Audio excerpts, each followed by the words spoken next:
Good morning, gracious class. How are you this morning? Teacher Ernie berharap kalian semua dalam keadaan sehat dan gembira. Teacher Ernie berharap kalian mengikuti pembelajaran hari ini dengan baik dan penuh semangat dan menyimak setiap penjelasan teacher dari video ini supaya nanti kalian bisa mengerjakan tugas yang teacher berikan dengan baik. Oke, baiklah, untuk hari ini kita sudah masuk ke tema 6, menuju masyarakat sejahtera, subtema 1, masyarakat peduli lingkungan. Pembelajaran 1, muatan bahasa Indonesia. Materi yang akan kita pelajari hari ini yaitu memperkirakan informasi dari teks non-fiksi. Adapun tujuan pembelajaran kita pada hari ini, setelah mengamati video, teacher berharap anak-anak teacher dapat menyampaikan kemungkinan informasi yang diperoleh berdasarkan membaca judul teks non-fiksi secara lisan, tulis, dan visual dengan benar. Nah, sekarang apa itu teks non-fiksi? Ada yang tahu? Oke, kalau begitu perhatikan penjelasan teacher ya nak. Teks non-fiksi adalah teks yang berisi informasi berdasarkan fakta atau kenyataan.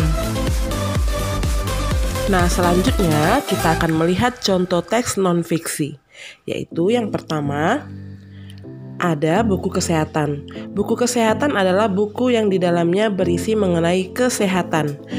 Contohnya bagaimana kita menjaga pola makan atau bagaimana cara tubuh kita tetap sehat ada di dalam buku kesehatan ini. Itu adalah hal-hal yang terjadi dalam kehidupan nyata. Kemudian nak, kita melihat contoh yang kedua, yaitu artikel. Artikel adalah karangan tulisan yang membahas kehidupan sehari-hari. Nah, artikel biasanya ada di majalah atau di website ya. Di dalamnya biasanya berisi tips-tips atau cara membuat makanan dan lain-lain. Kemudian, yang ketiga, ada esai. Esai adalah karangan yang membahas tentang suatu masalah. Jadi, suatu masalah dibahas oleh penulis itu dinamakan esai. Kemudian, yang keempat contohnya yaitu biografi. Biografi adalah karangan yang menceritakan tentang tokoh. Nah, tentunya biografi ini adalah karangan atau teks yang menceritakan tentang orang lain yang bisa kita teladani. Kemudian yang terakhir kita lihat adalah opini. Opini adalah pendapat yang dibuat penulis. Nah, penulis itu mengemukakan pendapatnya di dalam tulisan, inilah yang disebut dengan opini. Nah, sekarang kita akan belajar bagaimana cara memperkirakan informasi. Nah, anak-anak, apa itu memperkirakan? Memperkirakan adalah menerka-nerka informasi yang dapat kita gali hanya dengan membaca judulnya saja. Ingat ya nak, hanya dengan membaca judulnya saja kita bisa menerka isi teks tersebut. Nah, anak-anak teacher, sekarang perhatikan judul berikut ya. Pola hidup sehat. Nah, dapatkah kamu memperkirakan informasi yang disampaikan hanya dengan membaca judul teks tersebut?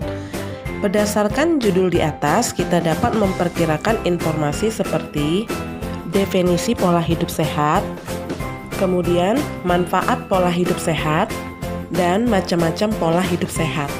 Nah, apakah kalian sudah mendapatkan gambaran isi teks dari judul tersebut? Setelah memperkirakan informasi hanya melalui judul teks, kamu dapat mencocokkan perkiraan informasimu dengan membaca teks berikut ini ya. Baca dengan teliti ya nak.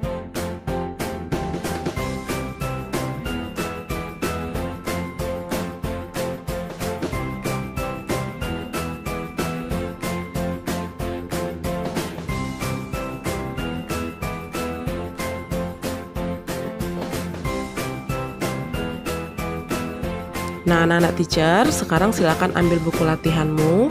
kalian akan teacher beri tugas membuat kemungkinan informasi apa saja yang ada pada judul mengenal penyakit hepatitis A. Jika kalian masih kurang paham cara mengerjakannya, kalian bisa nanti tanya ke teacher melalui WA pribadi ya nak. Thank you Glacius Class yang sudah memperhatikan video pembelajaran ini mulai dari awal hingga akhir. Nah sekarang coba kerjakan latihan kalian, kerjakan dengan baik dan teliti. Oke, sampai bertemu dengan Teacher Ernie di video pembelajaran berikutnya. God bless you all, bye bye.